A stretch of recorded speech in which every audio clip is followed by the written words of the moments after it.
everybody, what's going on? Jake Anders here, Blues Rock Guitar Lessons. How we doing today? So I want to try doing something a little bit different. I want to try breaking this song down, and this is one of the funkiest songs ever, one of my favorite songs. I used to have this 45 when I was a kid. It was my dad's from the 60s, and man, I would just play that non-stop trying to work on this guitar part, this rhythm part.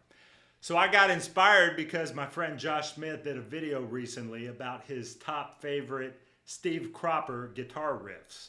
Now Steve Cropper, the guitarist from Booker T and the MGs, and Booker T and the MGs, not only a solo band under their own name, but the backing band on countless 60s soul, R&B, and blues records. Artists like Otis Redding, Albert King, Rufus Thomas, and Wilson Pickett. And this album is called The Exciting Sounds of Wilson Pickett, all right?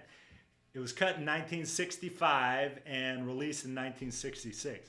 Now, unlike all of the Stax record stuff, which was recorded in Memphis, this album was recorded at Muscle Shoals, a great studio there at Muscle Shoals. So if you don't know about Muscle Shoals, you need to do yourself a favor and go look up the documentary they made a few years ago. You can probably find it on Netflix, called Muscle Shoals.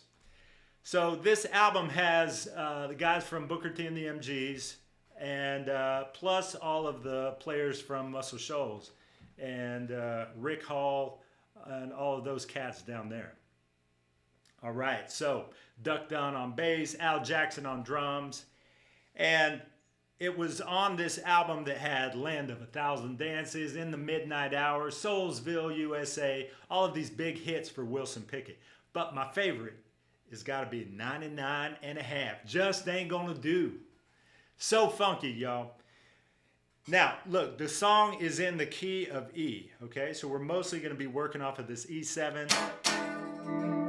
Just going back and forth between the E7 to an A7. What I want to do is play this song and break it down with you in real time, okay? Because I want y'all, you got to hear these parts. You got to really feel it, y'all. Okay, so check this out. Let's listen to the intro. Here we go.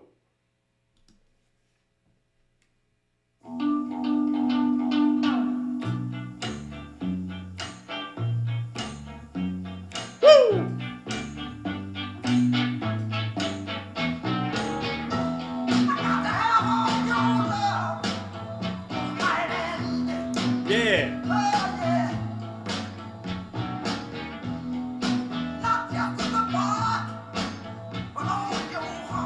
So cool, y'all.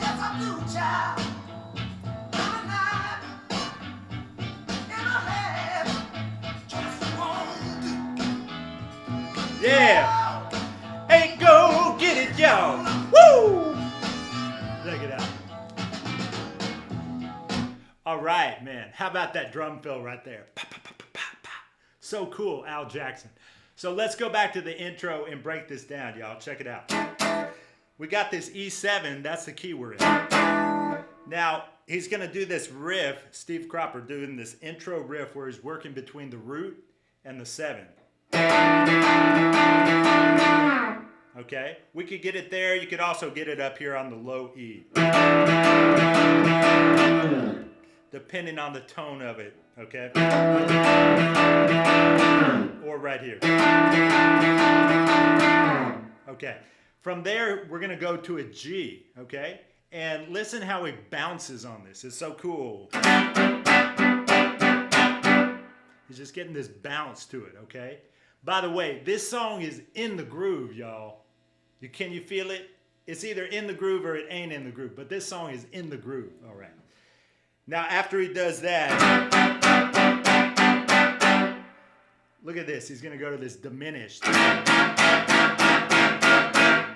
Okay? And then back to the G. And then walk it up to the A, all right? Listen to the whole thing again.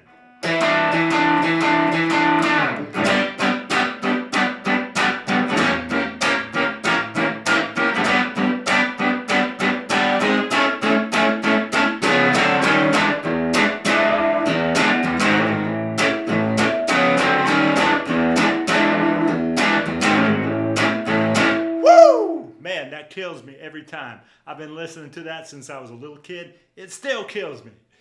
So I'm walking up from the C7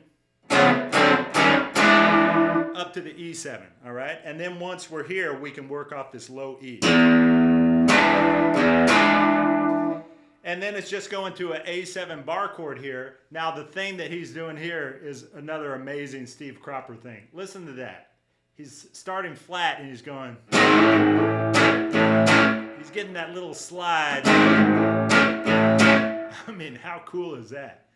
So the whole thing sounds like this.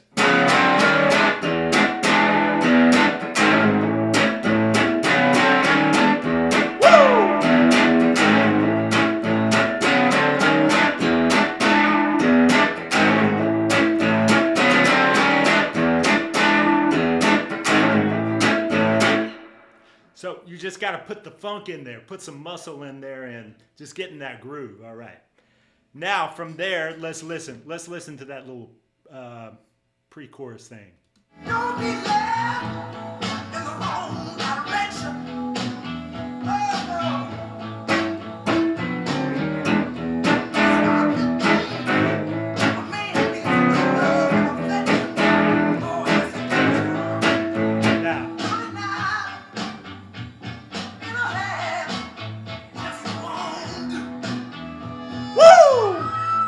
Yeah, so right there, we're going to drop down to a G7 bar chord. And once again, he gets this bounce on it. Check this out.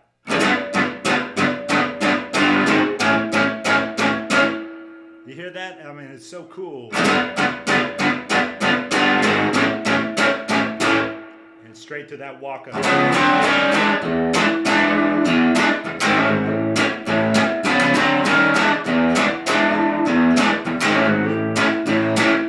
Okay, and then we're into the second verse, all right? So intro, first verse, second verse, the same.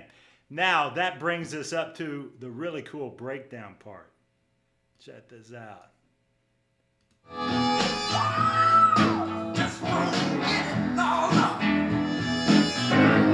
Here we go. Woo!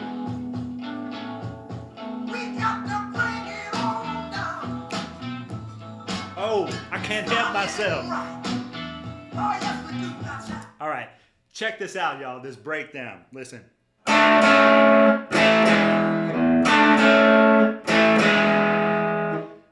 Go back and listen to Band of Gypsies, Them Changes, the Buddy Miles song. Tell me if that's not the part Hendrix is playing on it. Here we go. That's what Hendrix. I bet he pulled it from this song, y'all. I really do. So that's the breakdown. It's that little sus thing. Okay? But it's really just the two notes. And then we're right into a third verse. Let's hear it one more time. We got to bring it on down. Third verse. It's not living right. Oh, yes, we do, stop messing. You can also hear him do, that's a cool thing. He hits that 7, but he starts barring the first string there. It gives it a... You hear that?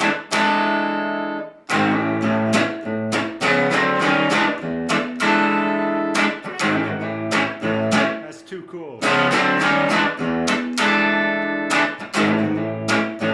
All right, keep going.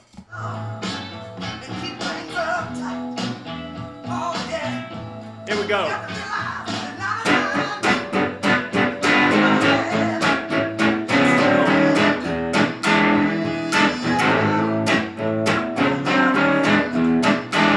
Got to have 100, yo. Here we go.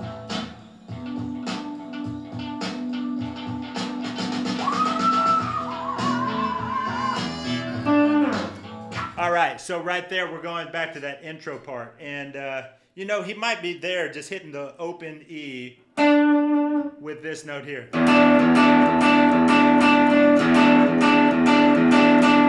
So he's doubling up what he did on the intro.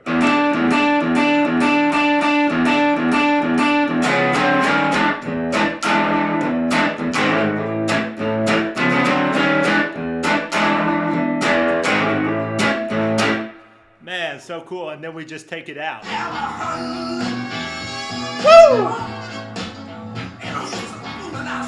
Yeah. Man, I can't help myself. Yeah. Man, that's why they call him the Wicked Pickett. All right, y'all check this out. I'm gonna play it through with the track. Okay, here we go. Are we ready? Y'all play along with me. Here we go.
Here we go.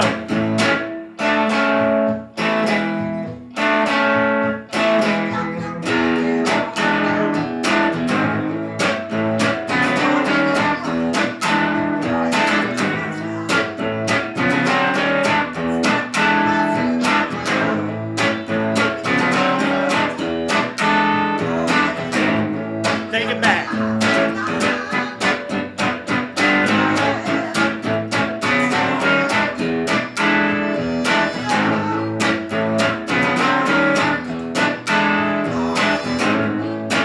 Here we go.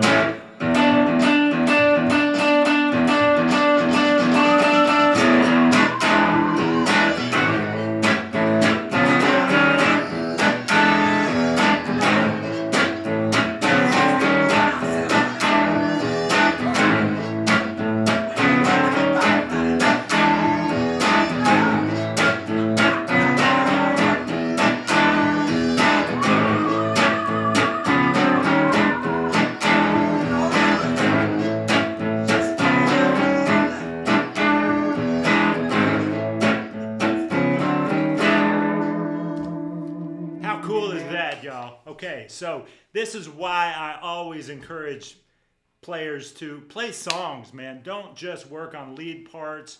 Don't just work on guitar licks and noodling around and scales and stuff. Play songs, y'all, and take it way back. I mean, there's nothing better than working on, in addition to blues stuff, rock stuff, all this 60s soul stuff. That's how you're going to get good at rhythm playing, and that's going to really get your timing, your phrasing really built up. Even if you're not playing lead, just your getting in that groove and rhythm playing, doing those repetitive things, stuff like James Brown and Wilson Pickett and all of this soul music. That's how you get your rhythm playing up to speed, and from that, your lead playing will really start to take off. And that's how you learn about progressions and chord structures and stuff like that, different voicings. All right, I hope y'all enjoyed this, and I will see you guys in the next lesson. Thank you so much. By the way, if you haven't subscribed to my channel, please do so now. Hit that bell icon and you'll get an email from me every time I release a new video. And I think you're gonna like it, so I'll see you then.